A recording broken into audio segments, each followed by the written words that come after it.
Welcome to Clash Corner, your daily dose of chaos. I stole my neighbor's cat and he still doesn't know. I stole my neighbor's cat 6 months ago, and he still has no idea it's living 10 feet away from him. I live in a rundown apartment complex where the walls are basically made of paper, and my neighbor was this guy who probably shouldn't even be allowed to own a houseplant, let alone a living creature. He had this small black cat that he would just leave out on the balcony for hours regardless of the weather. I could hear the poor thing crying through the vents while he was inside blasting music or shouting at his gaming console. One night it started pouring rain and the temperature dropped hard, and I saw the cat shivering on the railing looking miserable as heck. I just reached over from my balcony, grabbed the cat, and brought it inside. I didn't even think about it. I just reacted. The next morning I heard him shouting in the hallway asking everyone if they had seen his pet. I just stood there with the door cracked open and told him I hadn't seen a thing, and maybe the cat finally jumped off because it was fed up with his treatment. He spent weeks putting up posters and walking around the block calling its name while the cat was literally sleeping on my bed 10 feet away from him. It's been 6 months now and he still brings it up whenever we cross paths in the laundry room. He looks genuinely devastated sometimes, which would make me feel bad if I hadn't seen him ignore that cat's bowls for days at a time back then. The cat is doing great now, by the way. I renamed him and he's healthy as heck because he actually gets fed decent food and doesn't have to freeze his tail off outside. I have to be extremely careful though. I never let him near the windows when the blinds are up, and I have a specific routine for when I take out the trash so he doesn't accidentally dart into the hallway. It's a stressful way to live, but seeing the cat actually purring instead of crying makes it worth the paranoia. My friends think I just adopted him from a shelter in the next town over, and I'm never telling them the truth. Sometimes I see the neighbor at the local bar looking through old photos on his phone, and I just sit there drinking my beer and saying nothing.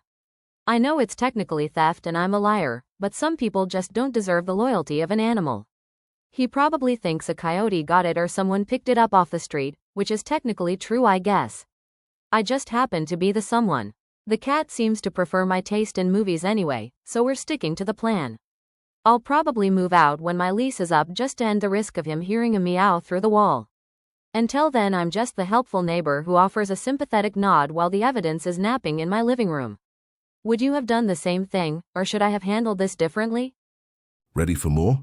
Here comes Clash number 2. My ex-husband got another woman pregnant while we were trying for a baby. I'm 34 years old, and my ex-husband and I were together for 20 years. We were high school sweethearts, married for over 10 years. And instead of working through our fertility struggles with me, he got some woman from the gym pregnant. I'm 34 years old, and my ex-husband and I were together for 20 years. We were high school sweethearts, married for over 10 years. A few years ago we started trying to have a baby, and it didn't work out. It was and has been really, really frustrating. After a lot of tests and specialists, ultimately it's because of me. I'm okay. I'm dealing with it. I thought we'd be dealing with it together. We won't be, because instead of working through it with me, he decided to get some woman from the gym pregnant. She's due in September or something. I found out a few weeks ago. We are obviously divorcing. It was out of nowhere for me, but I'm going to be okay. I've been in therapy for years, but have hated every single therapist, so I'm not sure it's for me. She's apparently anxious to be married before the baby is here. Don't ask me why she decided to have a baby with someone who was already married. That's not my problem. She has 2 other kids and sells insurance. That's all I know about her. He's moved in with them, and I filed for divorce soon after I found out about the woman and the pregnancy.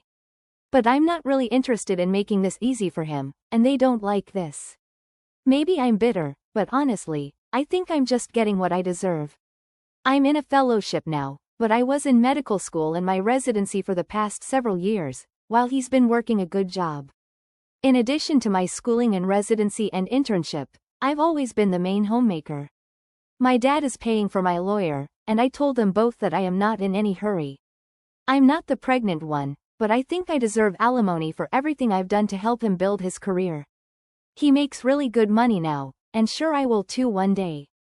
But I don't now. And all of the laws in our state say that he owes me alimony, so I told my lawyer I wouldn't budge on it.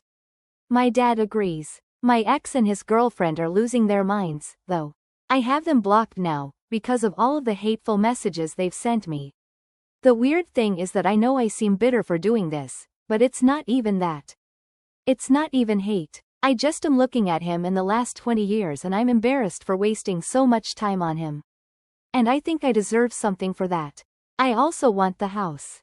I put the down payment on it from the money from my grandmother, and I have put all of the blood, sweat, and tears into it. I've also paid into the mortgage. I'm not discounting anything he's done, but I don't care. So that's where we are. I have told him I will sign the papers tomorrow if he agrees with what I want. Which, honestly, it's what I deserve. If he wants to drag it out, we'll see if he can get away with giving me less. His choice. He's apparently pretty good at making big decisions. Everyone keeps saying, "Oh, remember the good years together." You have to have some love for him still. No, sure, I'm not a monster. I'm not going to go around and tell everyone his deepest secrets and fears. But I'm also not going to go gently into that good night. And I know this is the internet, so people aren't going to be on the side of a cheater anyways. It's in real life that people don't see it as so black and white.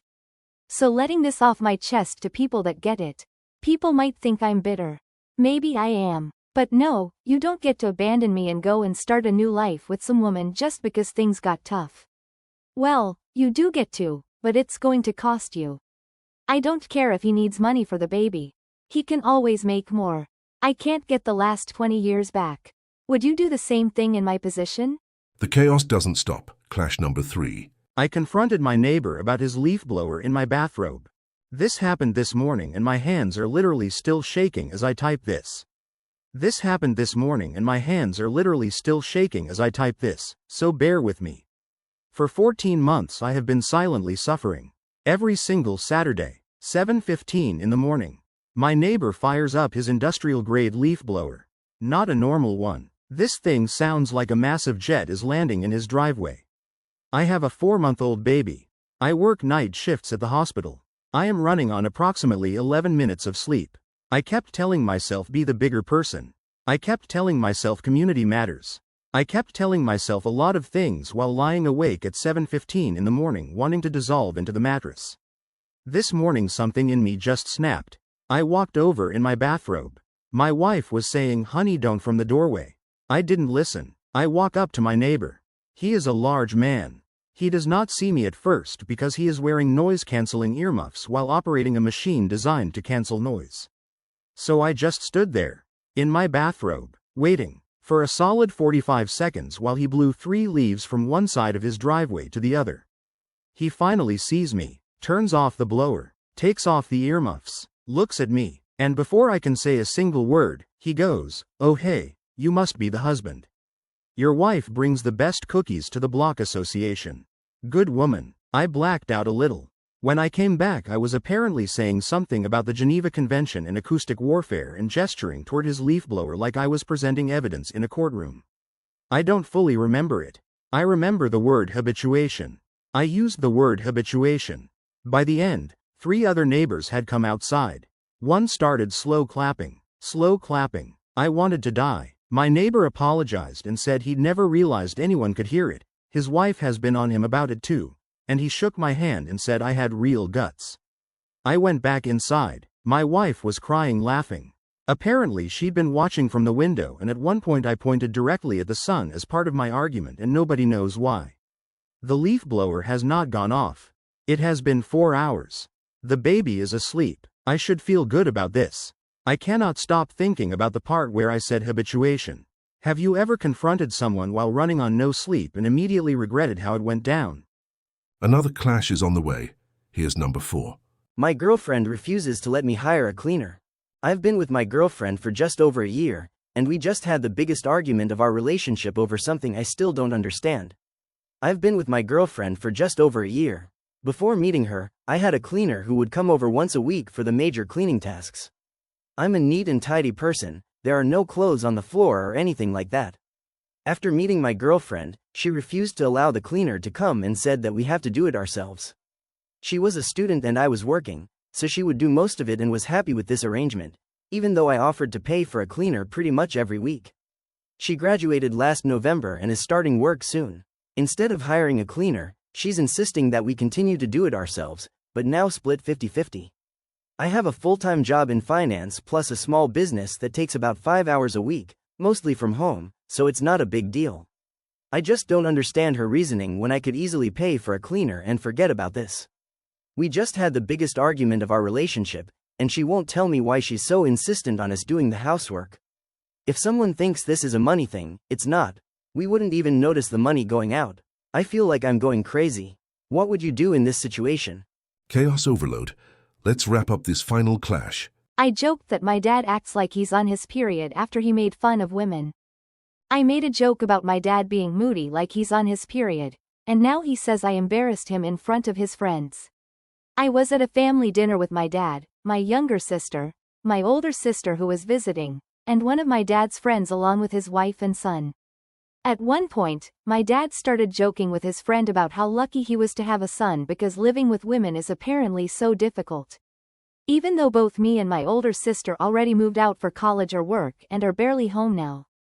He started making comments about how women get moody and miserable on their periods and how the whole house atmosphere changes. He was saying it in a joking tone, not screaming or anything, but he says this kind of stuff pretty often.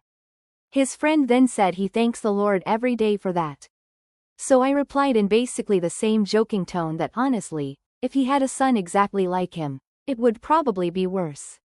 Because he's moody and irritable all the time already, so it's like he's permanently on his period. His friend laughed immediately, and his wife laughed too. Then his wife joked, "Oh, don't laugh, you're like that too." I also pointed out that I honestly don't even think what he says is true. I do sports while on my period, my sisters are both pretty chill too, and most of the time when there was tension at home, it was usually him starting arguments and then blaming it on women's hormones if we reacted badly. Anyway, after dinner my dad told me I embarrassed and insulted him in front of his friend. He said it was rude and disrespectful to compare a man to having a period. He also said his friend group takes pride in being masculine and manly, and I made him look weak.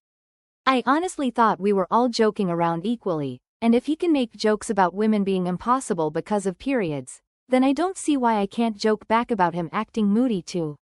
Was I out of line, or was he just upset because the joke was on him this time?